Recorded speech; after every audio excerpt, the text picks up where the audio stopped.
Apakah hukum berak sambil isap rokok?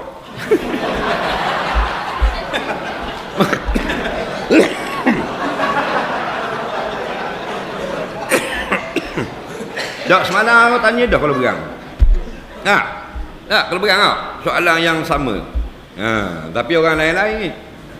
Satu semalam uduh sikit tulisan. Semalam isyak rokok sambil berak. Ni apakah hukum berak sambil isyak rokok? Dia satu mazhab dua orang. Tak? Di manis ada sekor, kalau berang ada sekor. Isyak rokok ni jumhur ulama kata haram, sebagian ulama kata makruh. Tu suku dah. Kalau masuk dalam jamban, tak usah kata isyak rokok haram atau makruh tadi. Bersembang haram tak?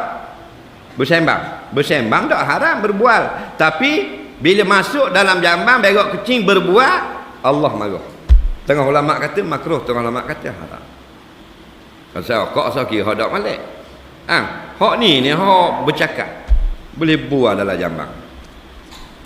Tok imam masuk dulu jamban masjid. Nak berak. Dah bunyi buka pintu bilik sebelah pula. Tok imam temung tak ilai. Aku elok. Patusnya bunyi. Tok imam tu kuat tok imam. Jadi angin jadi. Enggak nandang. Hadis kata Allah murka dua orang yang berbual-bual sambil buang air. Hak cakap telefon dia dengan berak. Surah Yaman dengan berak. Aduh ijah Ni ani nak gambar tu kuih tak itik tu. Nak ada.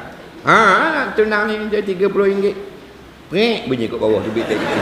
Lagi. Kau atas ada tak itik, bawah tu bit tak ani. Berat.